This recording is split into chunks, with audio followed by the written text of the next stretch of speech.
Hello, everyone. I'm Sheldon Barlett Rumor, and this is it. We are talking to my dear friend. We're talking all things real estate. I mean, we're having so much fun. The conversations are flowing. This is the third within this series for this month. You need to know my darling friend. I'm going to have her reintroduce herself, her first and last name, the name of her business, and what she's up to.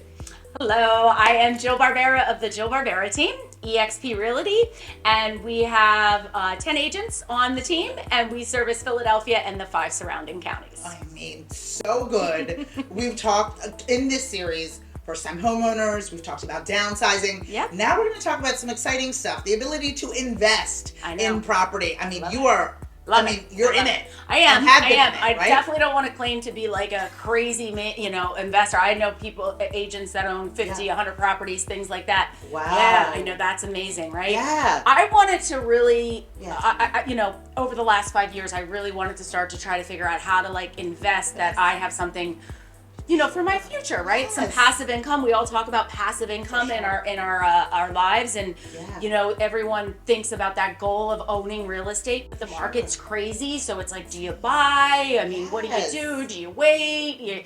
Is it all the things, right? So I just started to decide that I found kind of a formula that works for me. Of course you did. Of course you did. There's no doubt that there's a formula behind this. There's no doubt. Yeah. I first am very particular. I don't buy in the city, and I know a lot of people do, but it wasn't for me. Yeah. I was very worried about finding, tenants that didn't leave. I had situations when I helped clients where the tenant would leave almost 3 years into not paying rent. Yeah. And it was just a really beautiful house over by St. Joe's, beautiful Overbrook, just huge. Hanging out. They found every reason why they didn't have to leave. I mean, I think the last reason they appeared in court and said it was because they found Jesus and faith in the home, so they couldn't leave. So I decided that was not going to be it. The whole team's like, is that a reason why you don't have to? Well, wow. But it was a reason enough to get them 6 more months in the house. 6 more months. And it just keeps dragging. It drags on. So the court systems and things, you kind of want to figure out where your balance. I have 3 children. I have a husband. So I knew that dealing with Philadelphia and the courts and there was that, it was not going to be my bandwidth. So I decided that I wanted to kind of focus more on Montgomery, Chester County, areas where I knew that, if I got into that situation, it could be expedited a little bit more quicker. The counties and the courts, move faster in those processes. Enough said. Yeah, so when you're looking to invest, think about those things. Yeah, but the municipality is important. The region is important, right? Absolutely. And then even a little bit for me, too, it was the taxes. I wanted to make sure I was in a place where the taxes were reasonable. But I also look to buy, things that are a little bit smaller. Things that are maybe 3-4 bedroom that you can find that might need a little bit of work. You get in, you can have to paint, maybe do some bathrooms, maybe clean up some things, but then you're going to have a good cash flow return, right? Everyone talks about the cap rate when they start investing and things of that nature. For sure. And you could dig really deep into this rabbit hole, but for me it was always about having a decent amount of cash flow. Got it. I wanted to get to a place where I have about 5 to 6 rental properties. We're currently at 3. So we'll get there. Yeah. But on top of that too, flipping properties is a passion of mine. So we just picked up another house in Willow Grove that we're going to flip, and people get worried about flips because of the gains. Everyone hears about the gains tax. Well, we don't want to pay tax. We don't want to play the game. My bottom line in anything is, what's my bottom line? Right. Am I going to make? Am I not? Going to make money? Yeah. And if I have to pay my taxes, I'm going to pay my taxes if I still make money. So I'm making the money or I'm not making the money. Right. Taxes are just they're not going anywhere. They're not. So I figure that into the whole equation, right? So it's you can't keep being afraid to jump into something because of all the noise you hear about all the things you got to do. Right. You have to research, make sure that you're smart about what you do. But if you find the right property at the right price and you know what you're investing into it is a certain amount, and then you know what your tax is going to be. Do the math. And then when you sell, you're still going to make a decent amount of money. Then it's a no-brainer. Then it's a really no-brainer. So the biggest thing is, how do I find them, Jill? Everybody wants to be in this market, right? Everybody wants. So that's the harder thing. Okay. It's true. It's hard. Is it a treasure hunt for you? Like, are you like digging through the? I am, and Yeah. I do spend money. I spend a fair amount of money on sending flyers out to homes and asking people if they're willing to sell their homes. Fair. And, I'll buy your home, those kind of things. I'm sure many of them have, people have received them in the mail often. Okay. But on top of that, even with my agents being out there, they're in front of, Sure. potential homeowners and things. But if you're looking to start it yourself, honestly, look around your neighborhood. Yeah. Talk to your neighbors. I've said this at other classes. You talk to your friends. Like, have them. There's always a house that somebody hasn't been taken care of, Right. and usually somebody knows the owner. So maybe that's your first kind of, that's your first knock. That's your first conversation to see if that potential house. Now, again, it all comes down to financials and the numbers, but you have to be smart about, getting out there and not being afraid to ask someone. I love that. If they're willing. If they're willing to sell it. If they're willing to sell it. Again, we talked about downsizing just recently. You know what I mean? There might be individuals that are like, I don't know, but if there an offer came a knocking, it might be a different story to be able to experience. Because sometimes too, it's so bad. It's like, there's the extreme of, okay, we've lived in it, but we've cared for it. And then there's the, we've lived in it, and haven't done much. And haven't. The shag carpet is real. Yes. And it's not on trend. It is bolted to the ground. Right. And unfortunately, the reality of sometimes animals destroy things. Right. Sometimes, Now, have you seen some? Have you seen? I call it the cat pee house is my house. If your house smells and has been destroyed by a cat, I will take that challenge on. Doesn't have cat pee, but that's a requirement for Jill. It's investment, right? Check. Yes. Wow. Oh yeah. If it doesn't usually have feces in it, then it's not one that I'm buying. But it is definitely true. We're having so much fun with my dear friend. I mean, if you can hear us all laughing, because it's true. She's keeping it real, and she's telling us the truth.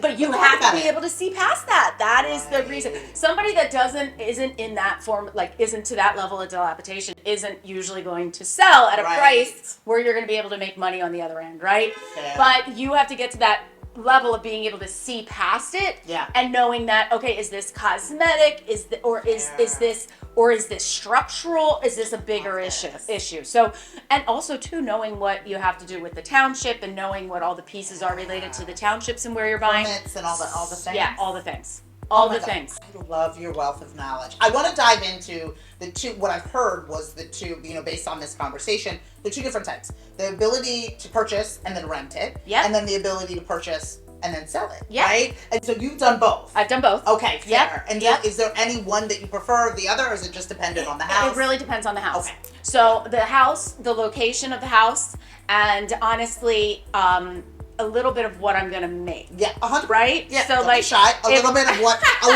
of what she's gonna make. Yeah. So if I know flipping it is going to earn me so much, 100%. I'm gonna definitely probably go bye. Yeah, I'll let it go. Yeah.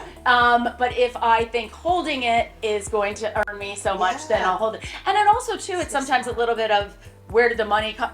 You can't always be cash heavy to buy all these houses, right? So not everyone's walking around with all this cash. So it's either took maybe a line out on your permanent house. I never want to not have that paid. So anything that we buy or use off a line of our main residence is always paid back. Yeah. Now, off of our investment properties, we pull from our investment properties to buy other investment properties. Yes. So it's kind of also being smart about how you line up your success story, even for your children or for yourself to get out of the business. I love that. Is what you have to kind of really think about. I love that. So if there are clients that come to you looking for investment properties or looking, in that way, are you able to help them navigate this space? Right before you got here, I had a client. They're great. They own a few investment properties. Really, really good people. And I showed him a property in Phoenixville yesterday. It was a packed house because it was under $300,000. It was this. It was a modular home. They put a modular home on a piece of land. Yeah. And there was a barn there too. And my client was, what can I rent this thing for? He really wants to eventually tear it down and build a house. But what can I rent this thing for? So absolutely, I just called him right before we started and told him what he can rent it for. I'm going to find out exactly what the plot lines are to make sure that there is enough room if he wants to tear it down to be able to build something on it. So there is all different kinds of ways, land development. I'm working with a developer right now that's actually buying who has been under litigation in my township, and I actually went to the hearings with them and everything to try to get like everyone on board for this development to happen. But if builders are always kind of out there and they're always looking, but now I think even younger generation is really looking at this, and there's also grants out there. This is crazy. That if you want to buy your first investment property, you can live in it and rent out the rest, and you get money to do that. And you don't have to put 25% down. You could put 5% down to do that. Craziness, right? That is it's crazy. So they're trying to really come up with a lot of new ways to help people get involved in, like, be a part of real estate. So you're now maybe potentially getting the grant, but you're only having to put 5% down, where usually as an investor you have to put 25% down to get into anything. Right. So even buy a flip, buy anything, you're usually 25% down. Yeah. So now you're 5% to get into the house that you're going to live in and collect your rent. You're going to collect and make your mortgage off the other people in your house. Especially now in this co-living culture that we have now, where everybody's splitting everything in order to live comfortably, in order to be able to have a community around them. You have the ability to do that. You absolutely do. Or even better yet is you live in there for 5-6 years. Somebody's just paid your mortgage down. Now you take your 40, 50,000 of equity. Absolutely. And you go buy your house. You go buy the house. You go buy the one you want one. Wow. Because now you got the girl, you got the boy, you got the whatever. You've moved on. You're on to the next phase of your life. You want to start having babies. So when you start thinking about buying, there's other ways to think about it. Even if, one of my gentleman who does all my HVAC, he has a bunch of guys that work for him, and they're like, she's got an HVAC guy. Just if anybody is curious, she's not giving out the number, but she's got an HVAC guy. Right? He's great. But he was saying all of his techs, they all live at home still. He's like, you got to move all in together, right? And figure it out. Oh my, there is something about, in this series, not only have I learned so much, and we're not even done for this. We got one more in this series. I've learned so much, but the wealth of knowledge that you bring to the table in the variations of real estate is so refreshing. Not in this space, and if you follow us, that I am not in favor of faking it till you make it. It's about finding the individual that has the expertise, that has the knowledge, that can provide. So if you're out there thinking, I really want to get into investment, I'm learning about it, but I need a little bit more help. Of a push. Right? Yeah. And again, I am never going to say I'm an expert in everything. I'm not. Of course. And if there's always going to be maybe an angle that maybe if you're interested in, I might not have all the answers to, 100%. but I have the people that have the answers. So it's always going to be, I'm going to put you in line with somebody that can help you then, but at least having the conversation of what you're investing, I guess brand, like what you're thinking, what you're envisioning. You're right. Right. Like, okay, I'm envisioning I want to do this. Well, does that really work? Right. Is that possible? Is it possible? Maybe you should envision this way instead. Like put 5% down, buy an investment property with 2 units in it, live in one and collect off the other. That's something I love that product right now. Yes. I love that product. Just started, mind you. That's not been around for a long time. I think maybe a few months. Right. So it is pretty awesome to be able to buy an investment property for 5% down. It's crazy. It's pretty cool. That is so cool. And again, if you don't have the proper resources, if you don't have my friend Jill, if you don't have those you don't know this information, and you're flying out here blind, but you no longer have to do that because I'm connecting you to my dear friend. If people want to get in touch with you, the conversations are so good. If people want to get in touch with you, if they want to learn more about investing, downsizing, first-time home ownership, and much, much more, how do they get in touch with you?